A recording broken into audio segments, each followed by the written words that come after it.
Assalamualaikum pemirsa, jumpa lagi bersama saya Ganding di sini acara podcast Kanal 207.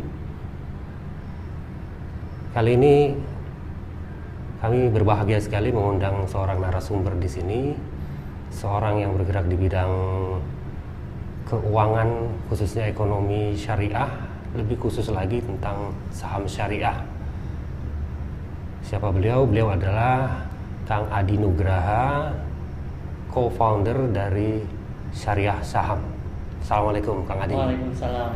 Wah, senang sekali nih kita mengundang Kang Adi di sini. Kita pengen bincang-bincang soal saham syariah nih ya. Apa kabar Kang Adi? Alhamdulillah baik. Gimana Bang Adi? Sehat? Sehat, alhamdulillah. Terima kasih buat di sela-sela kesibukannya yang banyak nih menyempatkan diri ke acara podcast ini ya. Kita senang sekali. Kang Adi, gimana kegiatannya selama ini? Sibuk sekali nggak? Wah, biasa seperti biasa, tetap bekerja seperti biasa dan tetap mengurus komunitas seperti biasa. Ini terima kasih juga buat Kanal 207 terutama Bang Ganding yang sudah mengundang saya dan ini suatu kehormatan juga buat saya dan komunitas kami. Baik, saham syariah ini Kang Adi juga ini pakaiannya udah sah sekali nih, udah soheh ya, otentik ya, karena pakaiannya juga udah ada tulisan syariah sahamnya ya. Tapi kita pengen tahu lah sedikit, Kang Adi bisa memaparkan nggak secara ringkas itu tentang syariah saham yang kita kenal sebenarnya kan saham syariah, tapi ini syariah saham, bedanya di mana nih? Kira-kira apa yang diperjuangkan oleh saham syariah ini? Ya. Oke, terima kasih. Jadi kebetulan memang di sini tertulisnya syariah saham itu karena yang pertama syariah saham itu berbentuknya komunitas, sedangkan kalau untuk saham syariah itu sebenarnya bentuknya produk. Jadi salah satu produk di pasar modal syariah atau bentuk dari salah satu investasi namanya saham syariah. Nah kebetulan syariah saham ini sudah berdiri sejak 2015, Bang. Jadi kami ini membawa misi sebenarnya mirip-mirip visi misinya Orde Baru nih. Jadi memasyarakatkan saham syariah dan mensyariahkan saham masyarakat. Nah ini jadi misinya kami itu lebih kepada mengenalkan saham syariah itu sendiri dan juga membuat orang-orang ini lebih ke berinvestasi tentang saham syariah, itu mungkin Bang singkatnya. Baik ya, berarti ini komunitas, berbasis komunitas ya Kang ya. Betul.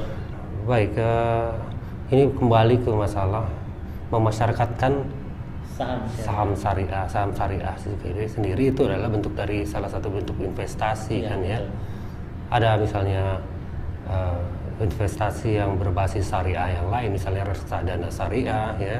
Ada saham syariah, ada juga sukuk mungkin ya. Ya betul, sukuk.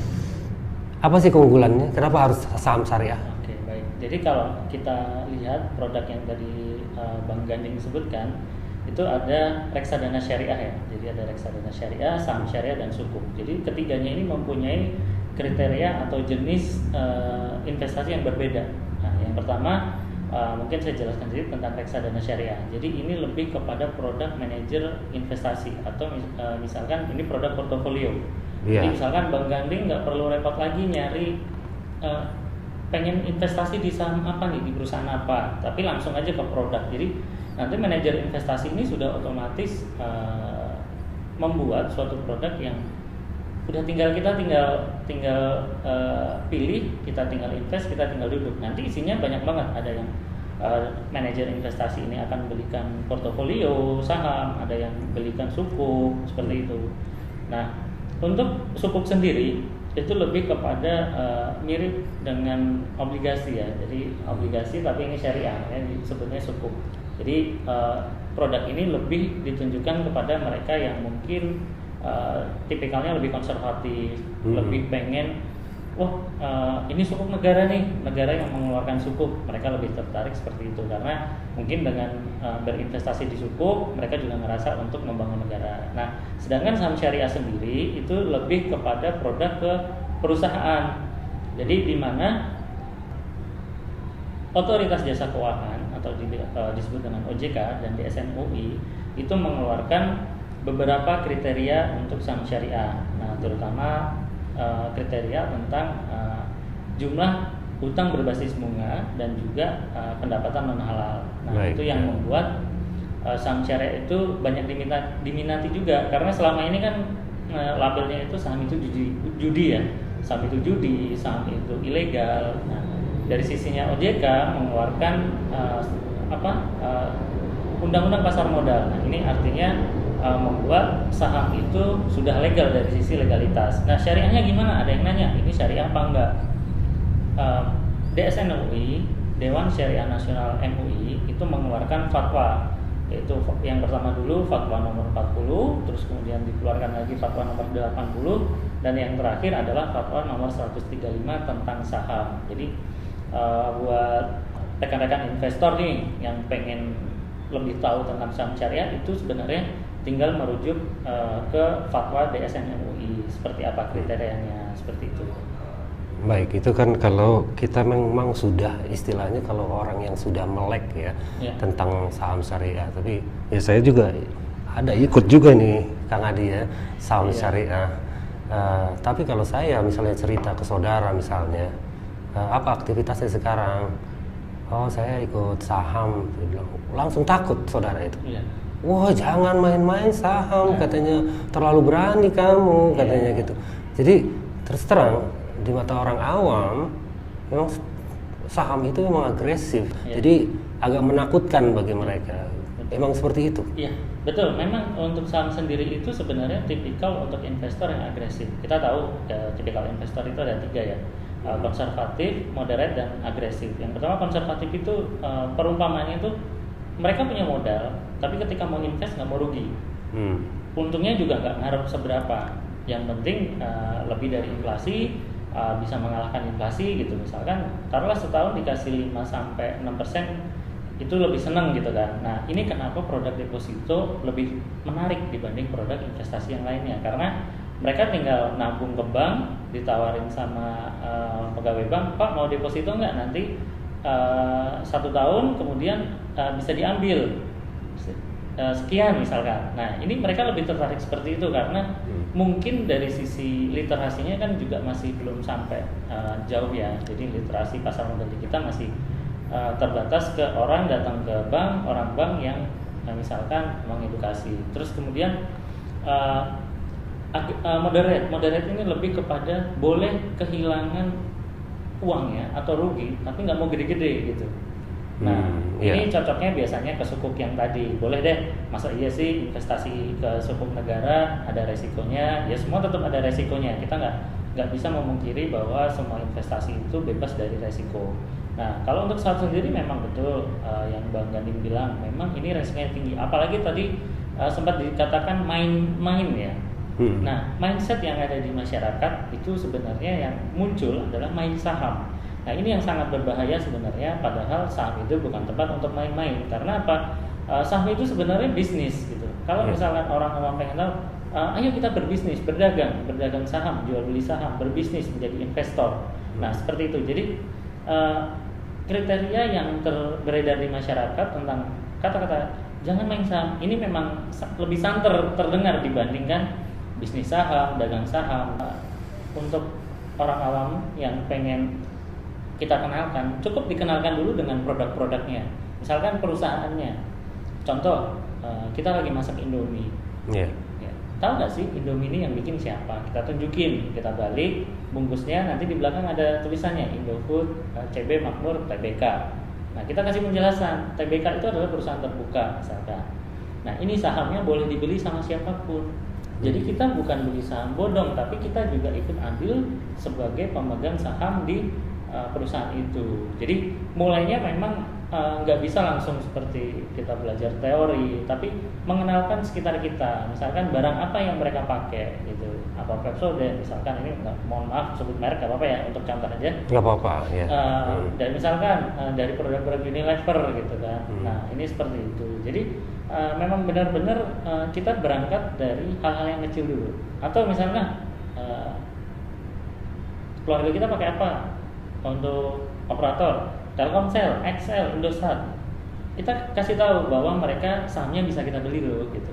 Tapi bukan untuk main-main, kita untuk investasi. Jadi memang masuk yang di awal itu yang lebih masuk itu lebih ke investasi saham. Mungkin seperti itu Bang Ganding untuk sedikit triknya di teman-teman atau di masyarakat. Iya, sulit sekali memang ada ya, semacam image seperti itu, tapi ironisnya juga ya, lebih banyak lagi masyarakat yang kita tahu itu terjerat pinjol, ya kan, itu. Hutang kartu kredit, tetap aja investasi bodong, pinjol ini merebak di mana-mana. Padahal mereka tahu mana yang lebih baik. Apa misalnya mereka itu memang nggak kapok-kapok juga, atau memang tergiur iming-iming misalnya. Ya. Jadi yang beredar di masyarakat juga tentang investasi ini yang sangat disayangkan adalah mereka tidak mau mencoba untuk berusaha mengecek gitu. Jadi semua investasi yang ada di Indonesia itu di bawah pengawasan Otoritas Jasa Keuangan atau OJK. Jadi sebetulnya semua yang menawarkan investasi itu bisa masyarakat itu mengecek. Ngecek kemana? Ke situsnya OJK. Tinggal diketik PT ABC. Ada tidak di sana? Terdaftar tidak? Izinnya apa?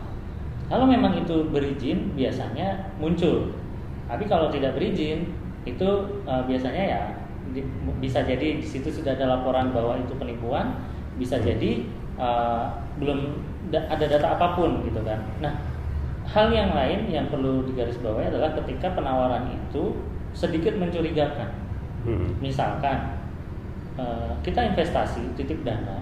Kalau yang sekarang kan yang marak titip dana ya, di Telegram, di Facebook, itu kan orang tergiur, apalagi di Instagram, itu kan sosial media ini hal yang berbahaya sebenarnya, terutama buat orang-orang yang jarang untuk mencari informasi. Misalkan dia cuma sosmedan aja gitu, misalkan cuma Instagram aja, Facebookan aja gitu.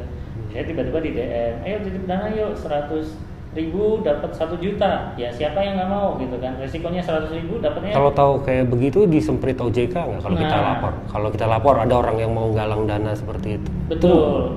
Hal yang bisa kita lakukan adalah sebenarnya yang pertama membatasi diri dulu. Oh iya. Kita membatasi diri. Semua yang investasi yang menghasilkan 5%, di atas 5% per bulan itu kita wajib cek.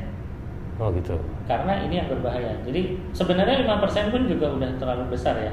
Normalnya itu maksimal 2%. Jadi kalau misalkan ada yang investasi sebulan itu kan? Sebulan 2%. Jadi bukan per hari ya. Apalagi kalau yang nawarin per hari 5%. Wah, ini juga pasti curiga, apalagi diputernya dibilangnya di saham gitu kan atau di mana. Itu saya yakin benar-benar penipuan karena yang pertama itu semua gerak-gerik investasi itu semua diawasi, apalagi tadi mengelola dana ya. Jadi memang benar-benar harus membatasi diri dulu. Begitu ada tawaran yang 5% per bulan, harus cek langsung. Oke, tunggu sebentar ya, besok saya kabari, misalkan seperti itu. Biasanya kan yang investasi bodong, oknum-oknumnya ini kan menawarkan dengan cara mereka memburu-buru. Kalau ya mungkin kalau belajar ada sedikit hipnoterapi itu kan ada bahasa yang bagaimana bisa si orang yang kita ajak ngomong ini nggak nolak gitu kan, logatnya kita bisa tahu lah, misalkan bapak ibu udah dapat undian nih gitu kan. Bisa dicek tapi transfer dulu. Nah ini orang yang dibikin buru-buru gitu, siapa yang nggak mau coba. SMS juga kadang-kadang udah kita transfer 200.000 tapi dapat 2 juta, pasti nggak ada yang nolak gitu kan. Otomatis pasti ke kepancing gitu. Nah ini yang harus kita batasin dulu Bang. Jadi jangan sampai kitanya sendiri terbawa emosi, karena kalau kita terbawa emosi ujung-ujungnya ya kayak kemarin tiba-tiba ada yang telepon ke komunitas kita, Pak uang saya gimana, padahal ada oknum yang membawa nama komunitas kita sebagai titip dana gitu, dan itu uangnya nggak kecil, bisa sekisaran di atas 5 juta rata-rata yang tertitip. Jadi syariah saham tidak pernah menerima titipan dana apapun.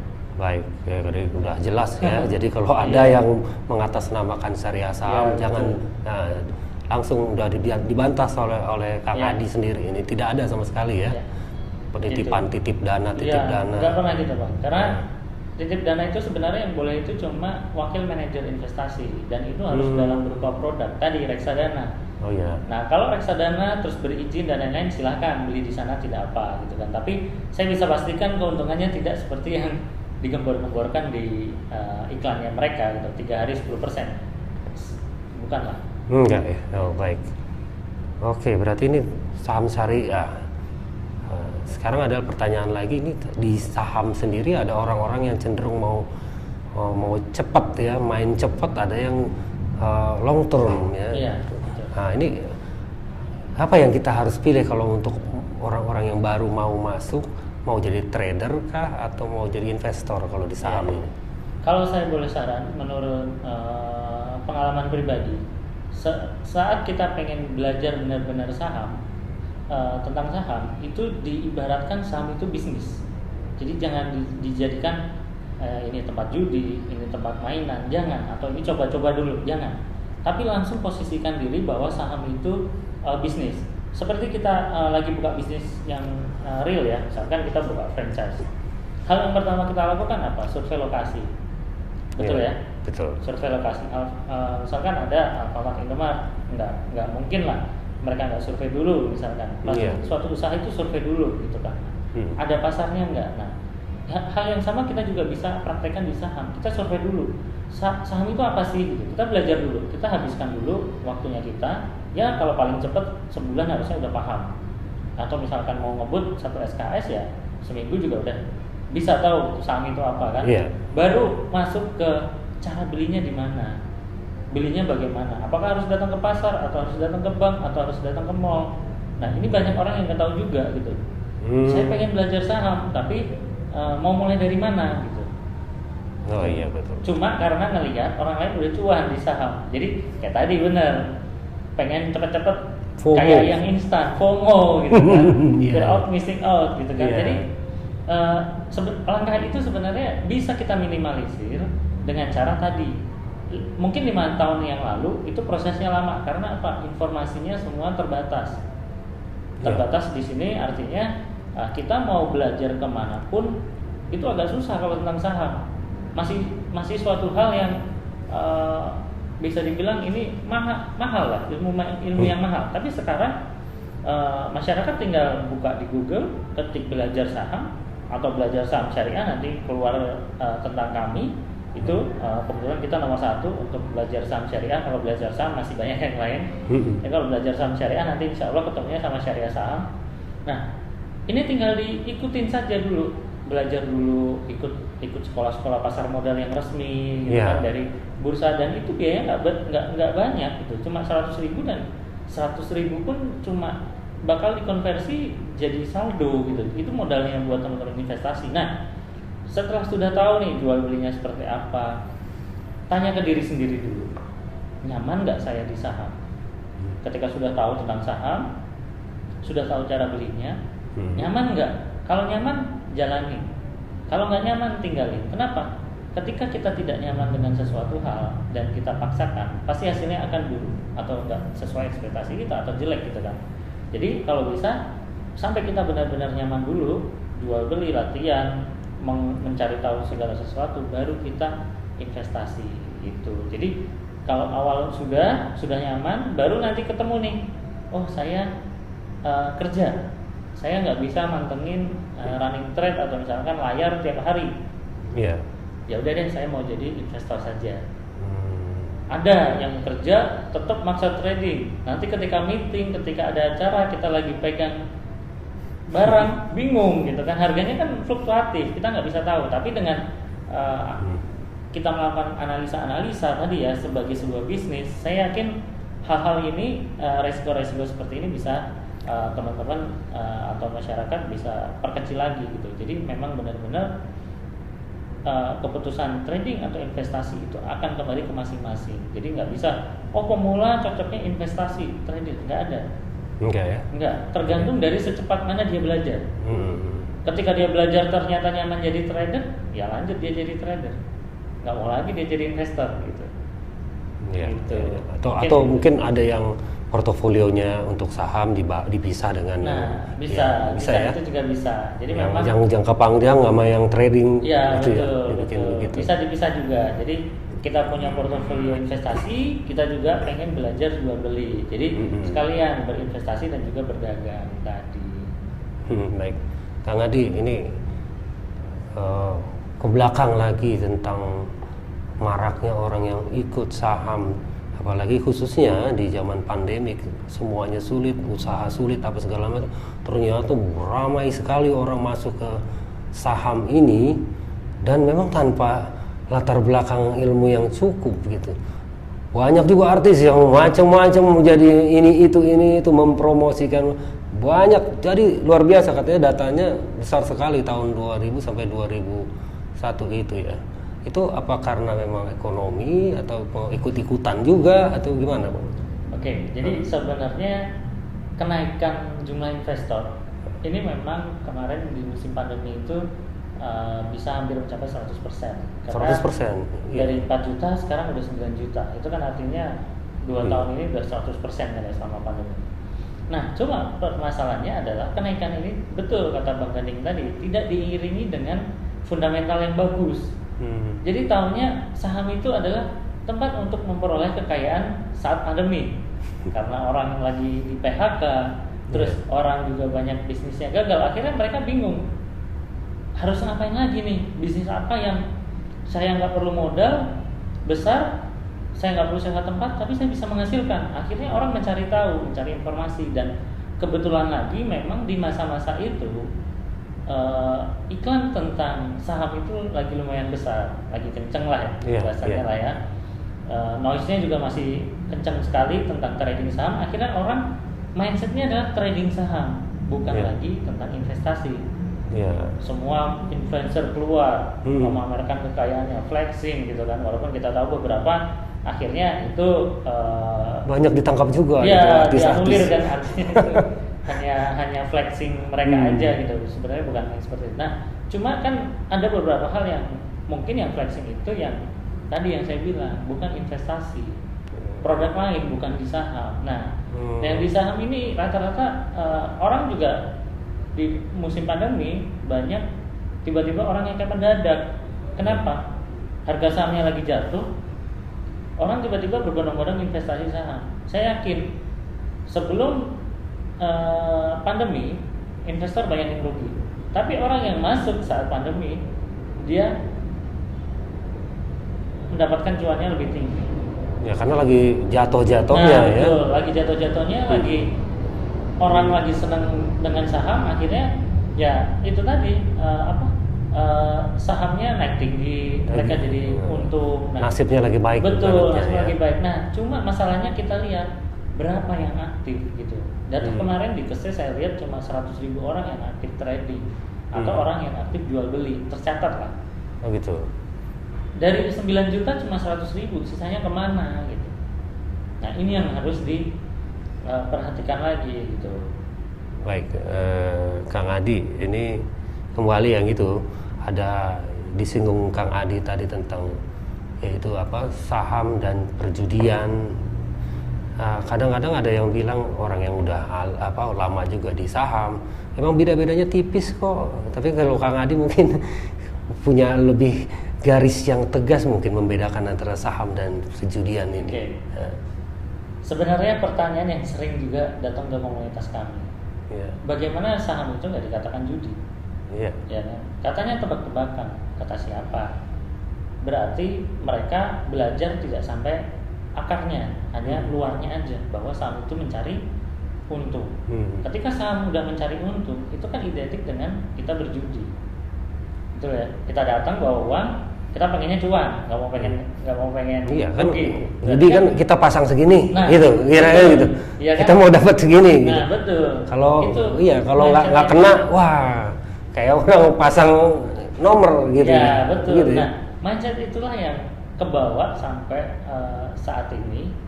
Nggak dulu juga, sekarang juga masih banyak yang bilang gitu kan. Karena pada dasarnya mereka tidak tahu apa yang mereka lakukan ya.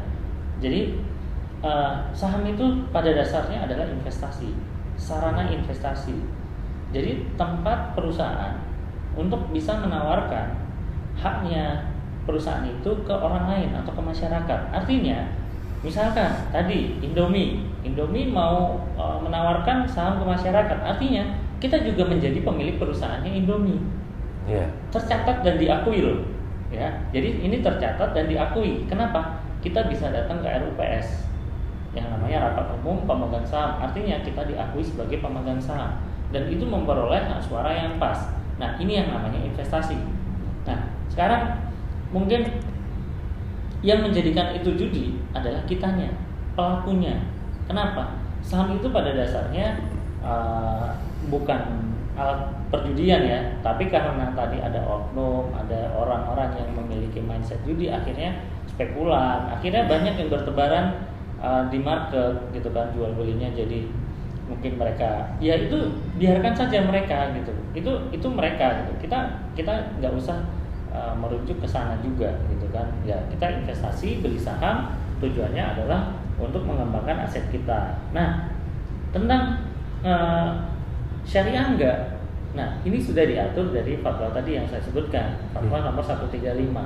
Dan saya rasa itu kita sebagai mukmin atau sebagai muslim, kita sudah cukup lah untuk fatwa itu sebagai landasan kita untuk berinvestasi. Itu. Jadi sebenarnya bukan sahamnya yang jadi yang dinamakan judi itu bukan sahamnya bang, tapi lebih ke pada oknum yang melakukan jual belinya, spekulasi orang tadi yang dari orang yang nggak tahu. Bahkan kita nongkrong di jembatan langsung bisa judi, kita lihat nomor plat gitu kan, ganjil genap nih, gitu udah kan. Bisa dibikin judi, orangnya, mental orangnya ya. Betul. Itu sama juga di saham juga seperti itu ya, harus dibedakan. Baik, satu lagi tentang saham yang sering sekali dibicarakan adalah tentang bandar ini ya. Bandar, kalau saya secara awam saja ya, saya cuma tahu bandar itu seperti bandar sayur, bandar cabai ya, bandar bawang. Kebetulan dekat sini ada pasar induk Kang Adi. Itu perilakunya seperti ini. Jadi sebelum orang datang ke pasar udah diborong sama bandar. Nanti dia yang ngatur harga dijual ke eceran itu berapa. Apa seperti itu bandar itu sebenarnya di saham juga? Oke, baik. Ini pertanyaan yang harus dijawab dengan hati-hati sebenarnya, karena dalam istilah pasar modal, bandar sendiri itu sebenarnya tidak ada, ya, tidak ada namanya. Tapi ada sampai ilmu bandarmologi. Nah, ini ilmu yang didapat dari teman-teman aja ya, dari praktisi kan, bandarmologi, terus ya macam-macam lah. Nah, tapi pada dasarnya begini, prinsip dari saham itu adalah jual beli, dan biasanya tadi mungkin begini, lebih istilahnya ada beberapa oknum, saya bilangnya oknum aja ya, oknum bilangnya oknum itu lebih kepada mereka sebenarnya bukan mengatur kayak yang tadi di pasar tadi ya, tapi lebih kepada mereka menjaga perusahaan ini supaya harganya itu nggak ada yang merusak. Begitu. Ya, kalau ini dari sisi praktisi ya, ini dari sisi praktisi. Kalau dari sisi regulasi dan lain-lain itu tidak ada yang namanya bandar. Nah, biasanya kami menyebutnya itu liquidity provider. Jadi seseorang atau beberapa pihak atau misalkan bisa disebut ya apa ya namanya ya, bukan oknum juga sih gitu ya. Lebih kalau bahasa Indonesianya apa tuh? Liquidity provider. Nah, itu liquidity provider. Penyedia likuiditas. Betul. Likuiditas. Jadi supaya apa? Supaya orang yang tadi datang karena mau invest itu bisa dijual sewaktu-waktu. Ini enaknya saham. Kalau kita investasi ke properti, nggak ada yang mau jual ataupun beli secepat itu. Pasti mereka mikir dulu. Tapi kalau di saham, pada dasarnya ketika saham sudah kita miliki, nah ini juga jadi pertanyaan nih bang, boleh nggak sih sebenarnya trading cepat gitu kan, atau jual beli cepat? Nah ini menyambung nih tadi. Kalau sesuai aturan syariah sesuai fatwa boleh, tapi tidak menyebutkan bahasa scalper boleh, tapi lebih ke bahasa yang lebih saham yang sudah dimiliki itu boleh dijual kapanpun. Jadi saham yang sudah kita beli dan masuk ke portofolio itu boleh dijual kapanpun meskipun sahamnya naik di hari itu juga. Nah ini itu day trader. Bahasanya kalau di kita kan day trader, tapi itu boleh dan sah walaupun lebih nunggu yang namanya settlement. Nah, proses settlement ini tergantung. Jadi ini hanya sesuai administrasi saja gitu kan. Nah, untuk tadi kembali ke liquidity provider, tugasnya itu menjaga supaya saham ini tiap hari bisa berjalan transaksinya, rodanya bisa berputar. Ya sama kayak tadi mungkin di pasar gitu kan. Orang bisa jual beli gitu. Pedagang sayur bisa dapat untung, kemudian pengepulnya juga dapat untung gitu. Tapi dengan cara yang baik gitu. Dengan cara yang baik ini bukan dengan cara menyesatkan. Kalau mungkin ya kalau di pasar itu ada yang mungkin bahasanya itu bandar yang nakal gitu kan. Iya. Dia ngelihat nih mau lebaran, telur diborong semua sama dia gitu kan.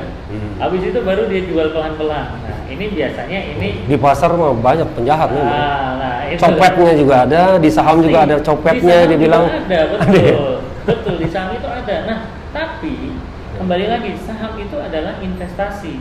Jadi ketika saham itu investasi, kita kembali ke fundamentalnya. Mana ada sih perusahaan yang mau menyebabkan harga sahamnya jatuh? Nggak ada, kalau kecuali krisis ya. Secara fundamental bagus, dia pasti akan kembali ke atas lagi. Kenapa? Mirip seperti waktu COVID kemarin. Nah, COVID kemarin harga sahamnya turun, fundamentalnya masih bagus. Akhirnya dalam waktu nggak sampai 1 tahun dia naik lagi, gitu. Jadi kalau kembali ke bahasa bandar, ya tanda kutip mungkin bahasanya bukan bandar ya, karena bandar ini dibahasakan oleh market sendiri. Jadi kalau ada ya tadi copet pasti banyak, spekulan, kita sebutnya spekulan atau scalper.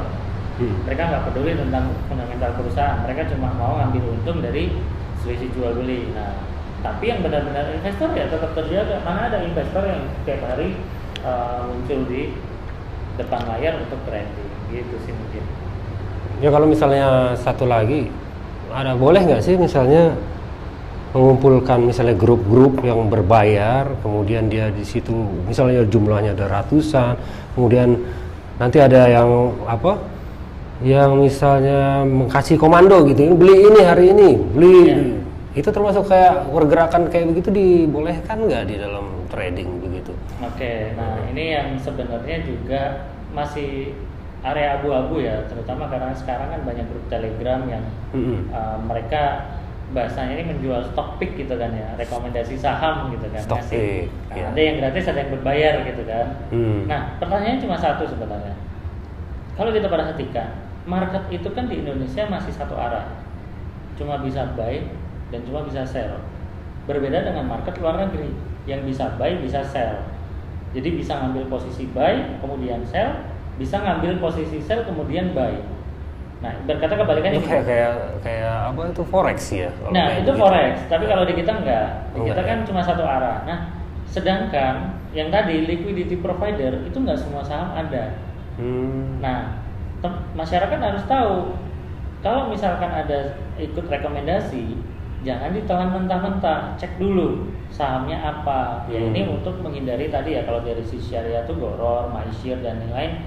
Ini kan juga harus kita perhatikan gitu. Jangan sampai kita ikut rekomendasi orang terus kemudian kita nggak tahu sahamnya apa, kita ya nggak jauh beda sama penjudi sebenarnya. Jadi lebih baik kita pelajari saham itu apa, baru nanti kita nggak apa-apa ikut rekomendasi. Kenapa? Kita bisa tahu daripada kita mensortir 800 saham yang ada di bursa, kita bisa langsung tahu, oh saham ini menarik nih kata si A. Kenapa? Kita cek yuk. Nah, kemudian kita analisa secara fundamental, kita analisa secara teknikal. Bagaimana posisinya sekarang, momentumnya, apakah betul apa yang dia bilang? Ternyata kalau jika memang masuk, ya sudah, kita ikut beli. Gitu. Tapi seenggaknya kita udah analisa dulu. Karena kalau tidak kita analisa, kita jatuhnya takutnya jadi kita berjudi. Gitu. Baik, Kang Adi. Ini satu lagi pertanyaan ya buat orang-orang yang baru mulai ya, apalagi kemarin-kemarin itu banyak saham-saham yang IPO yang ibaratnya populer ya, seperti Goto ya, Gojek dan Tokopedia atau yang lainnya, iklannya juga banyak. Nah, menurut Kang Adi itu bagaimana sih kita atau memilah-milah, apa kita udah screening bisa nggak IPO itu? Soalnya kita kadang-kadang takut nggak sempat waktunya, kita mau IPO nih misalnya. Pengalaman pribadi juga, saya coba IPO, kemudian ini BUMN udah bagus lah laporannya, dibilang ini oversubscribe katanya, segala macam ini. Hari pertama naik setengah hari, kemudian habis itu jeduk ya, tenggelam sampai sekarang nggak naik-naik. Ini bagaimana kita soal IPO ini? Takutnya memang kita dipermainkan atau seperti apa gitu ya? Sebenarnya begini, untuk IPO sendiri, ini saya pribadi lebih jauh dulu untuk IPO. Gitu, untuk investasi ya. Baik. Ya. Tapi kalau misalkan teman-teman mau memanfaatkan untuk momentum trading gitu kan, atau keuntungan jangka pendek, ya tidak ada masalah sebenarnya. Tapi tetap harus baca dulu prospektusnya. Baik, ya. Karena apa? Yang terjadi sekarang itu kebanyakan yang masuk spekulan. Untuk IPO itu. Untuk IPO. Jadi orang banyak beli saham dengan berharap hari pertama bisa dijual. Iya. Ya kan? Nah, kalau misalkan hari pertama lagi listing banyak yang mau jualan, nggak ada yang mau beli, siapa yang mau beli? Karena harganya udah naik 30%, 25%, 35% dan lain-lain. Itu yang menyebabkan sebenarnya pasar IPO atau pasar yang saham-saham IPO ini kebanyakan di hari pertama turun dalam gitu. Karena apa? Orang banyak yang beli dengan tujuan bukan investasi. Berbeda dengan di negara lain, ketika ada IPO mereka benar-benar mau investasi. Jadi tidak ada tuh namanya hari pertama turun, hari pertama langsung ini tenggelam terus. Nah, jadi ini juga perlu dicek teman-teman. Yang IPO di Bursa Efek itu teman-teman juga bisa cek di prospektus. Seperti apa sih sebenarnya modelnya? Perusahaannya apakah masih growth, masih ada kemungkinan untuk berkembang atau udah untung dan lain-lain. Itu bisa dicek. Nah, kalau teman-teman cuma ngambil informasi dari luar, dan tadi ya kata Bang Ganding, saya nggak sempat nih mau analisa. Kalau saya nggak analisa saya ketinggalan nih. Yang ada apa? FOMO ya. FOMO akhirnya juga kejeblos lagi. Terus saking pedenya hari pertama nggak mau jual. Saham mana yang satu hari udah dikasih untung 35%? Di bisnis nggak ada yang untungnya segitu. Tapi yang namanya orang Indonesia, ya ini kan buat invest, pasti arahnya berhari-hari atau naiknya berhari-hari gitu kan. Nah, ini yang perlu diwaspadai sebenarnya Bang Ganding. Ya, jadi untuk awal orang-orang yang pemula dijauhi dulu ya sarannya Kang Adi untuk IPO betul. Ini karena banyak yang perlu dipertimbangkan dulu ya. Baik ya, kalau begitu bekal lah ya, ini kasihlah bekal buat anak-anak yang baru mau. Ya itu seperti tahu udah banyak nih kemarin nih ya, seperti musim apa ini beginian dulu tuh rame-rame ya dulu ya, tapi akhirnya turun juga, tapi tetap ada sisanya. Orang-orang yang sisanya inilah yang bertahan di dunia saham seperti ini ya, pesannya Kang Adi. Oke, ini saya sebenarnya dari tadi juga ngeliat nih, wah ini batu akik ini zaman memang dari dulu atau yang pas lagi musimnya nih, karena saya punya cerita sedikit ya, kalau boleh cerita dikit Bang Ganding. Iya. Saya hampir aja sebenarnya tertarik dengan investasi batu akik sebenarnya. Kenapa? Waktu itu saya agak lupa namanya batu akik, warnanya biru. Saya nggak tahu sebutannya apa. Lupa saya. Iya. Itu apa namanya yang paling terkenal itu yang warna biru itu? Oval apa? Bukan? Ya oval biru muda atau biru apa namanya? Julukannya batu akik apa kalau misalkan merah delima gitu kan ya. Nah ini apa biru apa saya agak lupa, tapi sempat waktu itu maksudnya mau bisnis apanya? Bukan, sempat mau nyoba ngambil momentumnya. Kan lagi hype ya. Ada orang yang tiba-tiba jual satu kotak penuh. Iya, betul. Kalau nggak salah Blue Sapphire atau apa ya? Iya, Blue Sapphire mungkin. Saya agak lupa deh, pokoknya yang warna biru yang paling mahal deh. Dia jual murah gitu, dan dia bilang ini kalau jual lagi masih laku gitu. Saya sempet hampir kepikiran gitu. Sempet itu karena memang benar-benar waktu itu kan lagi hype banget kan. Terus, iya betul. Tapi akhirnya alhamdulillah nggak jadi gitu kan. Betul juga saya mikir udahlah ngapain gitu kan. Dan sampai sekarang akhirnya batu itu nggak berharga gitu kan. Sekarang udah jadi ya udahlah. Nah, untuk pesan dari teman-teman nih yang mau investasi, pesan saya cuma satu, jangan buru-buru. Lebih baik habiskan waktumu untuk belajar daripada habiskan uangmu buat belajar. Jadi kalau bisa kita punya waktu, kita punya akal, kita punya pikiran, kita punya skill yang bisa kita pelajari. Saham itu sebenarnya suatu hal yang mudah, tapi kadang orang dibikin ribet gitu, ribetnya saham itu judi lah dan lain-lain seperti tadi yang dibicarakan gitu kan. Wah agresif ini gitu kan, hati-hati, serius kamu main saham. Nah ini jadi toxic gitu kan. Tapi kalau kita mau belajar itu lebih baik dibanding kita harus ikut-ikutan langsung, kayak misalkan oke, saya mau investasi saham, langsung deh modal saya keluarin semua, all in gitu kan. Apa bedanya kalian dengan judi gitu kan?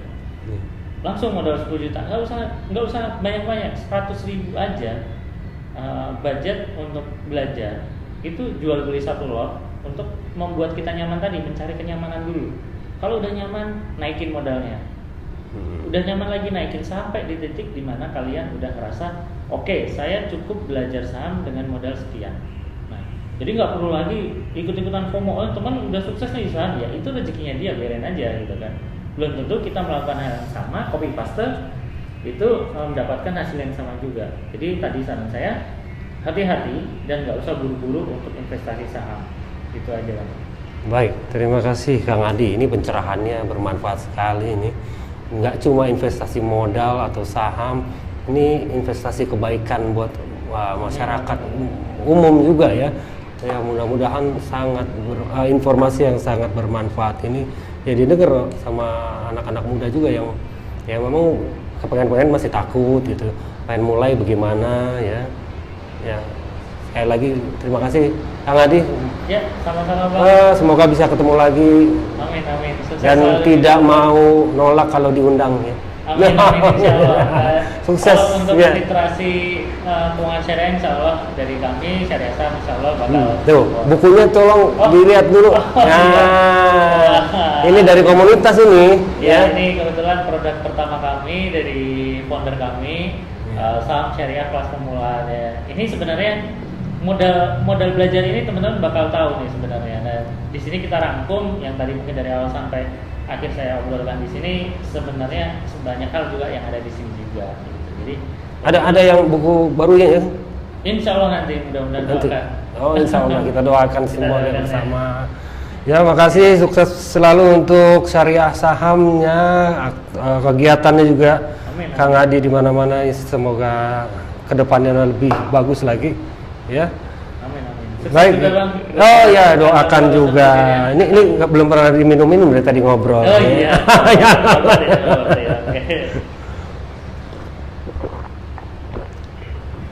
Baik pemirsa podcast kanal 207. Sampai di sini acara podcast kanal 207. Kita akan bertemu lagi di podcast dengan topik-topik berikutnya.